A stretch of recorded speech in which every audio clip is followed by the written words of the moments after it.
Hey, are you struggling with how to write a scene in your work in progress? Does it feel like nothing you put to paper holds up or feels good enough, even for your readers? Well, that's exactly what we're going to be discussing today. Hi, I'm indie author and vlogger Garrett K. Jones, and this week on Creator's Corner, I'm going to help you make a scene.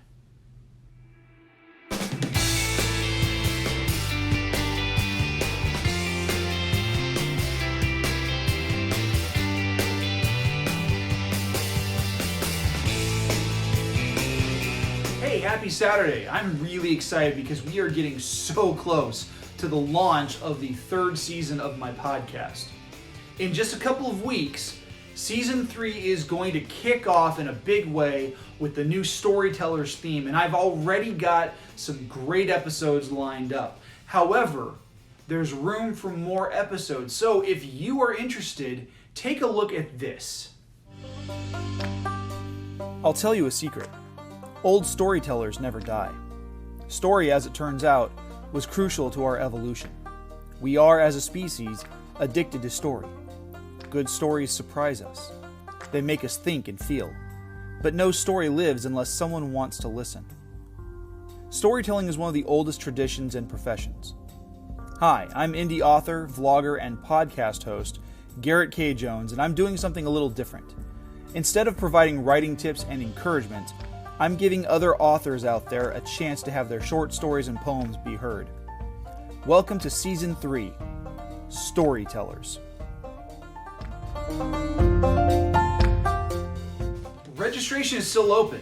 By clicking the link in the description box down below, you can register to have your short story or poem turned into an audiobook-style recording featured in its own standalone episode.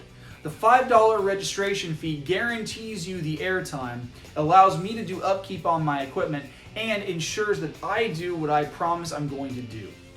Once that registration is in, you'll receive a digital submission form where you can fill in information about yourself as a writer, as well as submit your work. And the best news is, there's no cap on how many times you could submit. You just need to make sure that you register the same number of times as you want to submit. So if you want to submit 3 stories or poems, you have to register 3 times. If you have additional questions for me, there's a contact link down in the description box, or you can connect with me on social media, Twitter and Instagram to be specific, and I'd be more than happy to answer all of your questions. Before going any further with the video, be sure to subscribe and click the bell icon for notifications on new videos. You can select notifications for all videos, or you can select notifications based on your preferences. If you're watching on your phone, be sure to update those settings inside the app itself to get the most out of your viewing experience.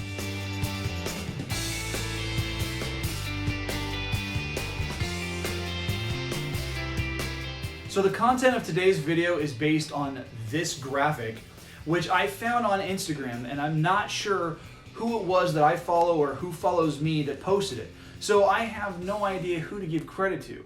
Actually, I will say that if anything, the credit should be given to K.M. Weiland, as the information on the graphic comes from Weiland's own book on story structure. Just like with the overall story itself, the scene is kicked off by an impetus, an action or an event that gets the ball rolling. While you can literally start with any one of these points, for new writers unfamiliar with this structure, I'll keep it simple and start up here with the conflict. It's like a horrible chain of events. Conflict leads to disaster, disaster to reaction, to dilemma, from dilemma to decision to goal, and the goal inexorably returns to the conflict. The structure is cyclical, repeating as many times as necessary until you as the writer decide to end it with the conclusion of the story. In story structure, the conflict is the problem. The protagonist is blocked by major opposition. It could be a physical obstacle. It could be a mental obstacle. It could be a fight or an argument. Anything at all that is driven by the dictionary definition of conflict. Now, if you're wondering what that definition is, it's literally what I've just described. But here's a great example. Take John Wick. Baba Yaga himself This is a character literally moving from one conflict, a series of physical fights and gun battles, to another. The impetus conflict that kickstarts all the violence is when John refuses to sell his car to some Russians, prompting the Russians to break into his house, steal his car, and murder his puppy. Nice ride. Mustang. Cost 429. See you 70. 69. Ah. Beautiful car. Thanks. How much? Excuse me. How much for the car? She's not for sale. Oh, I love dogs. Лучше всего сука яйцевается. А в этой, сука, нету. Да кого себе держит? You have good day, sir. A cursory Google search would have probably been a good idea so that Theon Greyjoy doesn't get himself murdered. But where's the fun in that story? Next comes the disaster. Going back to John Wick, the disaster is the actual break-in at his house.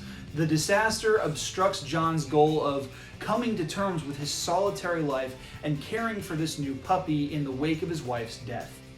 He's grieving, but the moment is shattered because the Russians come in, put him and the puppy in danger, and every plan that John had for his retirement is thrown out the window.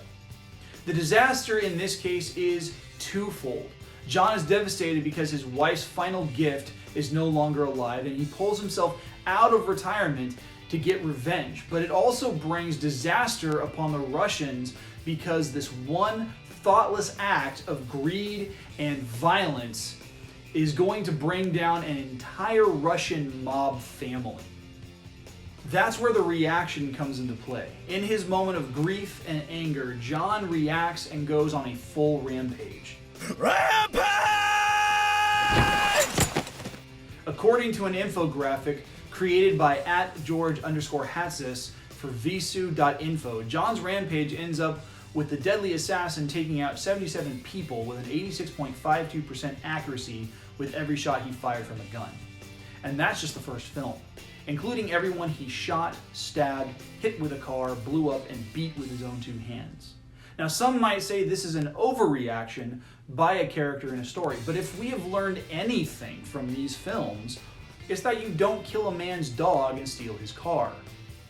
John's reaction presents the character with a dilemma. Throughout the first movie, Wick is repeatedly asked if he's working again or if he's back.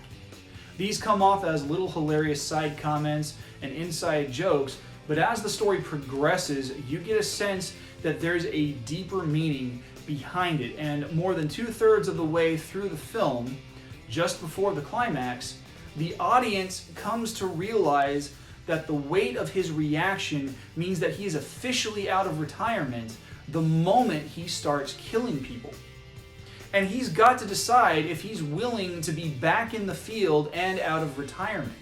People keep asking if I'm back, and I haven't really had an answer. But now, yeah, I'm thinking I'm back. Now, in going on his killing spree, John has already made the decision, even if he doesn't want to admit it to himself, and he has put a target on his own back. But as we see later on, now that he's back in the field, anybody who needed a favor from him can come and collect. And that gets explored later on. In making the decision to come out of retirement, this leaves John with a new goal. It's actually the same goal as it was before, just slightly tweaked. He wants to go back to his quiet life, living as he would have in retirement. The Russians are dead, he has found a new dog, he is ready for some closure, but he also needs to keep himself under the radar because he really doesn't want his recent activity to get him noticed by old associates. However, if you've seen John Wick 2, you know that doesn't happen. If you haven't seen that movie, oops, spoiler alert. As I said earlier, each of these points is cyclical. leading from one to the next until you come full circle. In the case of the first John Wick film, we actually go through this entire cycle once really quickly at the beginning, where we see his wife die and we see him begin to go through that grieving process. When he picks up the dog for the first time and takes it home and goes about living his life without his spouse, we see that he's actually moved through that cycle in rapid fire succession. He's actually set at the goal of getting closure with his wife's passing when the Russians come into the picture. Hopefully, this has given you some insight into how to write whatever scene it is that you're working on for your work in progress. My advice is to pay attention to the impetus that starts everything moving in your story.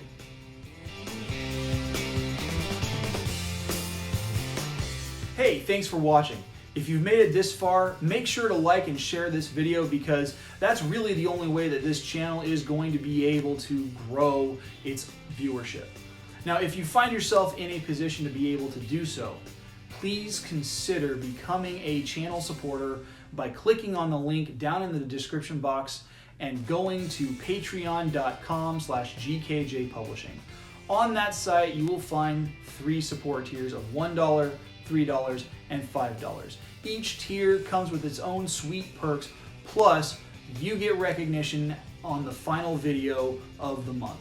Now, if you're interested in having your short story or your poem be turned into an audiobook style episode for my podcast, please make sure to click on that link for the registration in the description box. Don't forget to connect with me on Instagram and Twitter at GKJ_publishing, and I will see you guys next week for the June edition of Forming Fantasy. The vlog of the 5 Kingdoms is filmed without the use of a live audience at Skyrocket Studios in Hanford, California.